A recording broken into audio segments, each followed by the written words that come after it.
ಸಂವಿಧಾನ ಶಿಲ್ಪಿ, ಅದ್ಭುತವಾದಂತಹ ಸಂವಿಧಾನ, ಇಡೀ ಪ್ರಪಂಚಕ್ಕೆ ಮಾದರಿಯಾದಂತಹ ಸಂವಿಧಾನ, ನಮ್ಮೆಲ್ಲರಿಗೂ ಕೂಡ ಹಕ್ಕನ್ನು ಕೊಟ್ಟಂತಹ ಸಂವಿಧಾನ, ದೀನ ದಲಿತರ ಶ್ರೇಯೋಭಿವೃದ್ಧಿನ ಮಾಡುವಂತಹ ಸಂವಿಧಾನ ಕೊಟ್ಟಂತಹ ಬಾಬಾ ಸಾಹೇಬ್ ಅಂಬೇಡ್ಕರ್ಗೆ ಭಾರತ ರತ್ನ ನೀವು ಕೊಟ್ರ? ಇಲ್ಲ. ನೇರು ತನಕ್ ತಾನೇ ಕೊಟ್ಕೊಂಡ್ರು 54ರಲ್ಲಿ, 55ರಲ್ಲಿ, 71ರಲ್ಲಿ ಇಂದಿರಾ ಗಾಂಧಿ ಬಂದ್ರು, ತನಕ್ ತಾನೇ ಭಾರತ ರತ್ನ ಕೊಟ್ಕೊಂಡ್ರು. ಆದ್ರೆ ಅಂಬೇಡ್ಕರ್ ಅವರಿಗೆ ಕೊಡ್ಲಿಲ್ಲ. ಆದ್ರೆ ಅಂಬೇಡ್ಕರ್ ಅವರನ್ನ ಮೊದಲನೇ ಚುನಾವಣೆಯಲ್ಲಿ ಸೋಲಿಸಿದಂತಹ ನಾರಾಯಣ ಕಜ್ರೋಲ್ಕರ್ಗೆ ಪದ್ಮ ವಿಭೂಷಣ ಕೊಡ್ತೀರಿ. ಪ್ರಿಯಾಂಕಾ ಖರ್ಗೆ ಅವರೇ, ಅಷ್ಟ್ ಮಾತ್ರ ಅಲ್ಲ, ಅಂಬೇಡ್ಕರ್ ಅವರು 1956ರಲ್ಲಿ ತೀರ್ಕೊಂಡಾಗ ಅಂಬೇಡ್ಕರ್ ಅವರು ಗಾಂಧಿಗಿಂತ ಸಮನಾಗಿರ್ಲಿಲ್ವಾ? ಗಾಂಧಿ ಅಷ್ಟೇ ಸಮರ್ಥರಿರ್ಲಿಲ್ವಾ?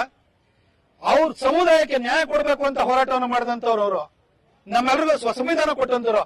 ಅವರ ಅಂತ್ಯ ಸಂಸ್ಕಾರವನ್ನ ಡೆಲ್ಲಿನಲ್ಲಿ ಮಾಡ್ದಂಗೆ ತಡೆದು ಬಿಟ್ಟು ಮುಂಬೈಗೆ ಹೆಣವನ್ನ ಸಾಗಿಸಿದವ್ರು ಯಾರು? ನೆಹರು.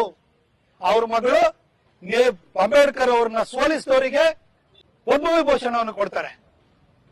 ಪ್ರಿಯಾಂಕಾ ಖರ್ಗೆ, ನೀವು ನೆಹರು ಮರಿಮಗಳ ಹೆಸರಿಟ್ಕೊಂಡಿದ್ದೀರಿ, ಇಂದಿರಾ ಗಾಂಧಿ ಅವರ ಮೊಮ್ಮಗಳ ಹೆಸರಿಟ್ಕೊಂಡಿದ್ದೀರಿ. ನೆಹರು ಅವರ ಮರಿಮಗಳ ಹೆಸರಿಟ್ಕೊಂಡಿರುವಂತ ನಿಮಗೆ ಭೀಮ್ ಸೇನೆಯನ್ನ ಮಾಡ್ಲಿಕ್ಕೆ, ಆರ್ಮಿಯನ್ನ ಮಾಡ್ಲಿಕ್ಕೆ ನಿಮಗೆ ಅರ್ಹತೆ ಇದೆಯಾ ಹೇಳಿ? ಇಂದಿರಾ ಗಾಂಧಿ ಅವರ ಮೊಮ್ಮಗಳ ಹೆಸರಿಟ್ಕೊಂಡಿರುವ ನಿಮಗೆ ಅರ್ಹತೆ ಇದೆ ಹೇಳಿ?